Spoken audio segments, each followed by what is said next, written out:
All right, so I'm live again. I'm going to keep trying this until my soul says yes, yes, yes, yes. You know, just keep getting my feet wet. My optimum goal is podcast, podcast, podcast. Okay, so today we are talking about forging our soul. Or not forging our soul, using our soul to forge our destiny. And we are forging our destiny whether we're conscious or unconscious. And sometimes we can even be conscious and not know that we're not using our soul to its best of its ability because we keep depending on our mind to give us information about what we should do next. I know for me, as soon as I tapped in and surrendered to my soul, my mind went on total, like, full force trying to hold on to that control of forging my destiny. And basically, sometimes the mind forges your destiny based off of fear because it doesn't like unknowns. Your ego doesn't like unknowns. It likes to be unknown, actually. And it likes to do things from the unknown. And fear keeps you from, for a sense, not falling down the rabbit hole, but actually choosing to go down the rabbit hole and be conscious of where you're going in the rabbit hole. And you get to tap into all these awesome, infinite possibilities that can be your free will choices. And your mind doesn't like that. It doesn't think that you can create that way. So your mind is your ego and your ego is your personality. And your personality has been created from all the things that your mind has allowed to free flow through you. All the thoughts that were put in to you by other people of who you are and how you should act and what you should do. You know, your parents saying, be an accountant. There'll always be a need for an accountant. And then your mind saying, listen to that because there's no unknown variables there. It's just numbers, addition, and picking up a paycheck. Well, at least for me, that's the way that happened. Okay. And I'm very good at what I do. I'm a accounts receivable collections specialist, and I do it very well. I've done it for over 40 years. But it was a box that I was put in, not by my choice, by someone saying, you would be good at this, so do it. And the mind saying, okay, there's no variables there. It's worked out for other people to stick in this box. So when we're forging our destiny, if you're doing it unconsciously, you get what you get. Because your mind is doing it for you. And if it's not observed, it's going to give you exactly what it thinks you should have. And sometimes you look at it and go, how the did I get here? You look at where you are and what you're doing, and you're kind of wondering why you're unhappy in those choices that you made. And normally, sometimes those choices are made for you, but they're put into your subroutine of how you take action for yourself.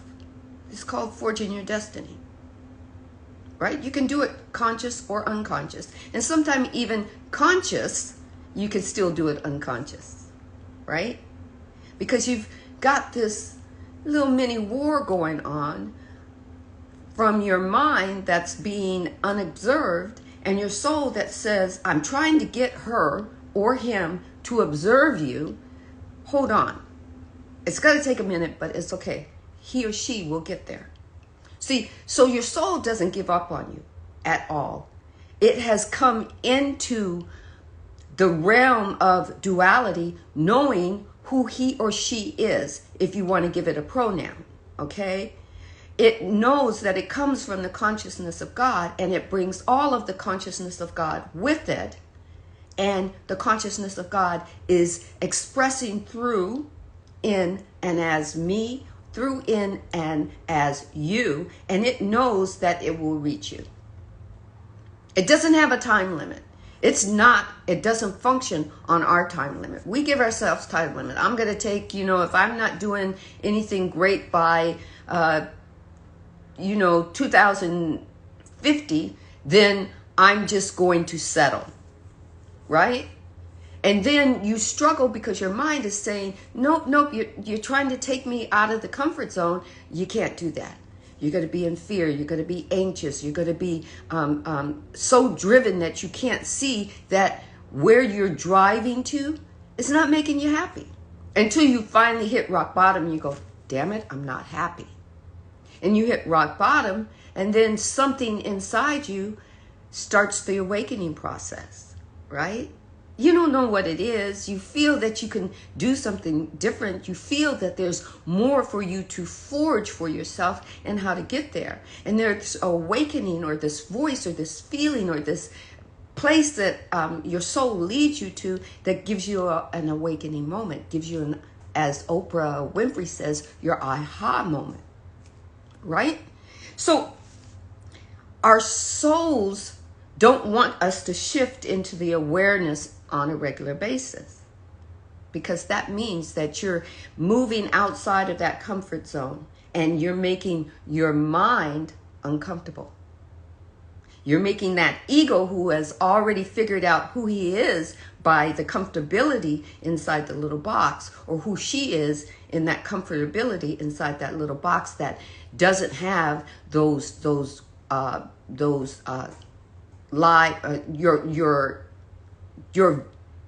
view of how your soul views your life. It views it in a circular moment that all possibilities are given. In a linear, you just kind of go, oh, I'm going this way, and I'm doing it this way, and my mother did it before me this way, my father did it before me this way, so this straight line must be the way to go. That's where your ego wants you to be, because it figures itself out that way.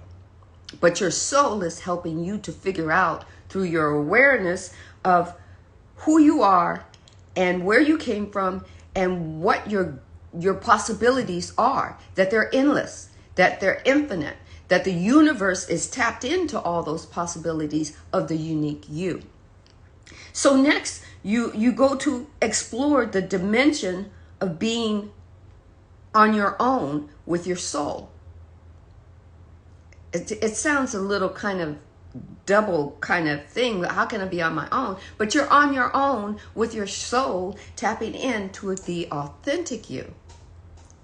And see, your mind doesn't know anything about that authentic you. It knows about it. It thinks that it is you. It believes that there is no authenticity of anything else but itself, but the ego, the mind. And it came by that naturally. The mind consciousness was here when God created everything.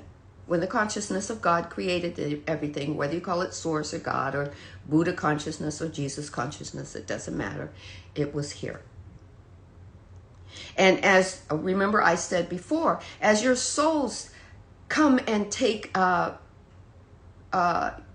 residence, I like that better than possession, thank you, my soul, residence in your bodies, it has to get itself comfortable with that vibration that this body has, because it vibrates at a lower vibration than where the soul came from, the consciousness of God, the highest vibration of all.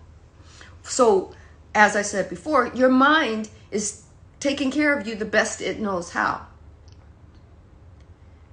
Right? And as your mind takes care of you the best it knows how, within parameters that keep you safe and out of harm's way, through, oh, we can't go there, I fear that. Or we can't do that, that's not healthy for us.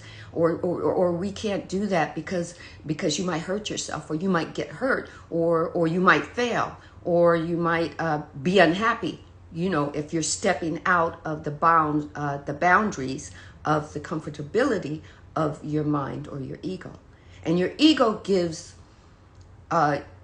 its title or gives its personality through you not being an observer of it, right? So then you hold on, your soul is opening you up to holding on to the possibilities that it provides through inspiration. It provides through vision and dynamic good and brilliance, and it provides it opens you up to what pure love truly feels like. Not just your self-love for yourself, but love for all of humanity, because all of humanity has a soul that you're connected to, that helps connect you to the consciousness of God. So then you also have to know that everyone has a great destiny. Everyone is touched by the consciousness of God, whether they're conscious of it or not, right? So you're forging your destiny by, tapping in to the eternal you. For those who are waking up and becoming conscious and aware of the fact that they are the consciousness of God expressing through them every day.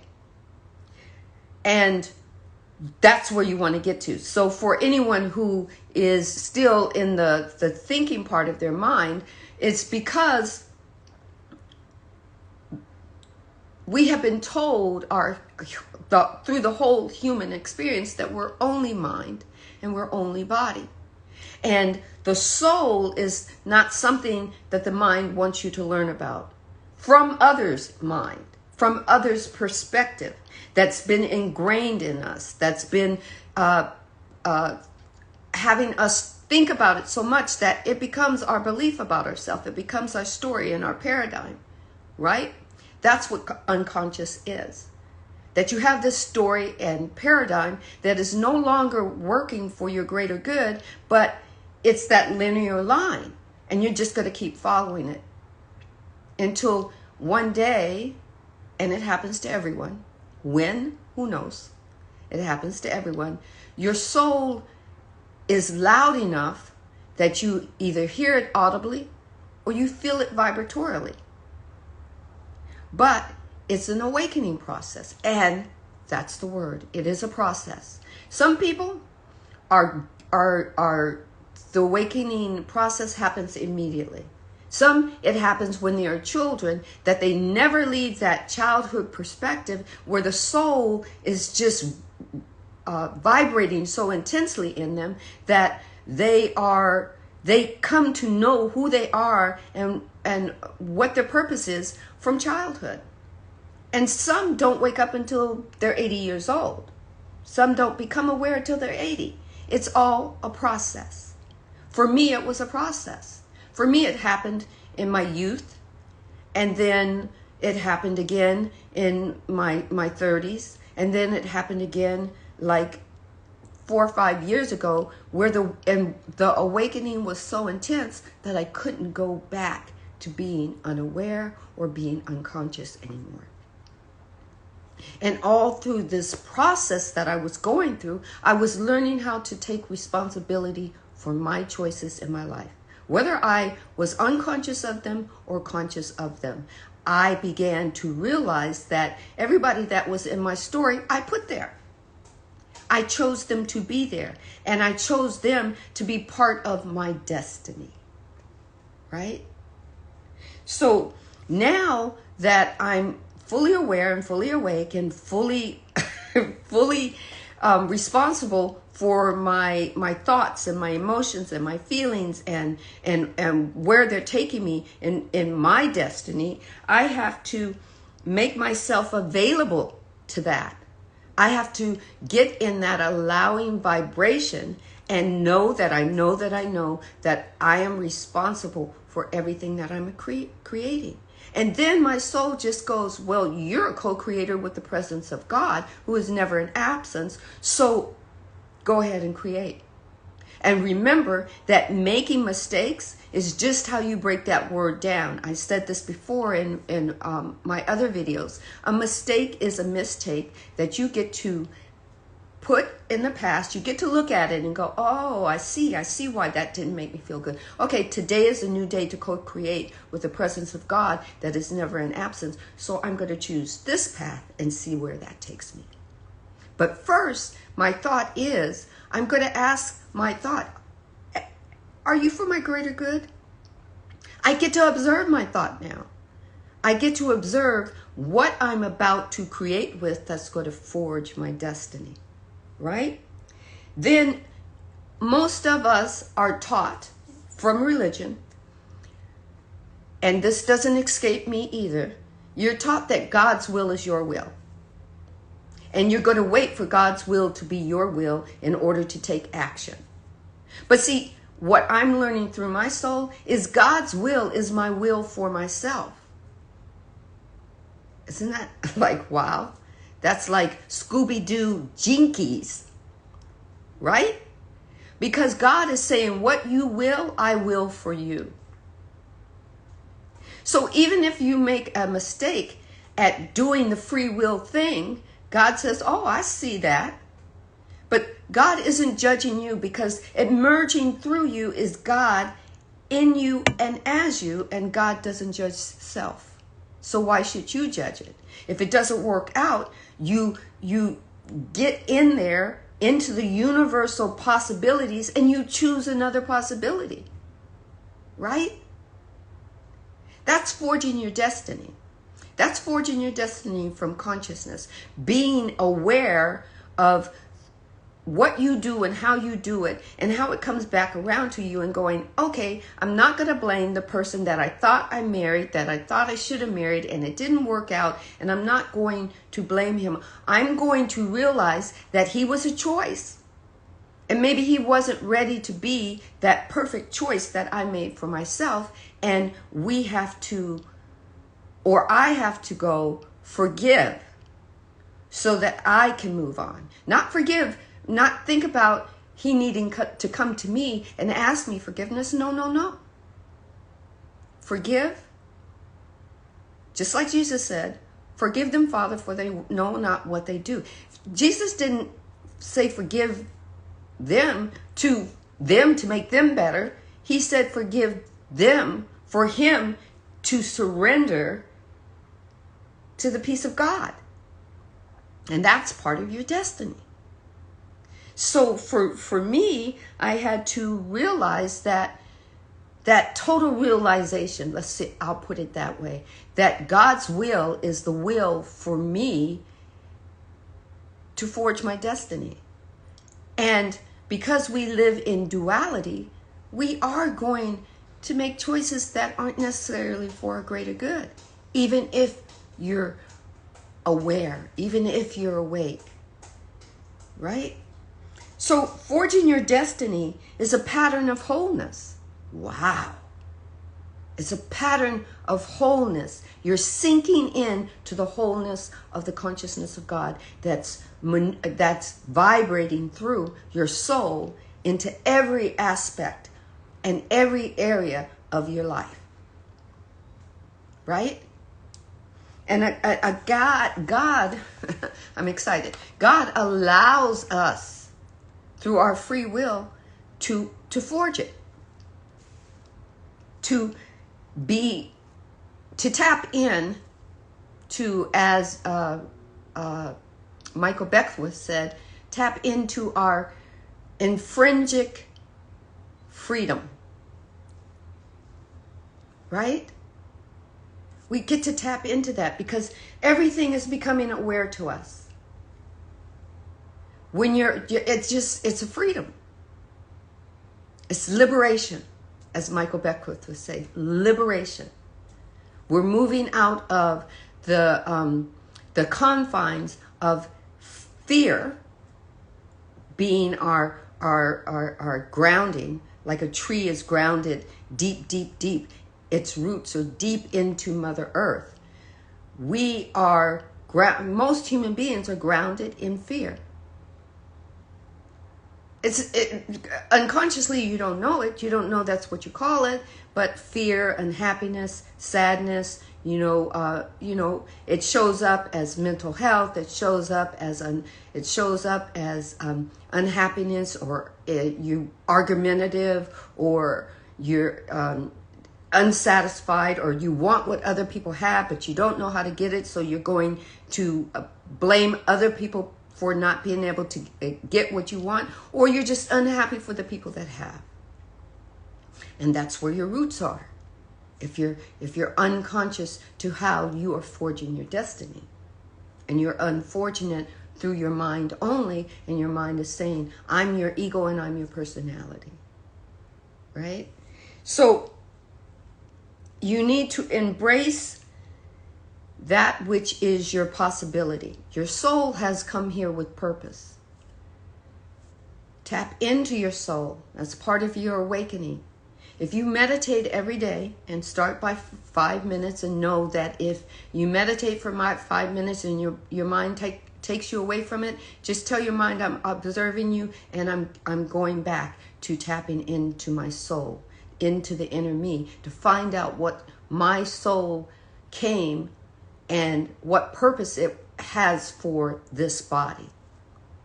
And before you know it, you'll be a meditation guru. It might take some time, but you'll get to know the internal you, the authentic you that is part of your awakening process for you forging your destiny. Nobody else forges it for you. Your soul is not going to usurp your free will and forge it for you. It wants to work in triune with you. Soul, body, mind, triune. That's part of God.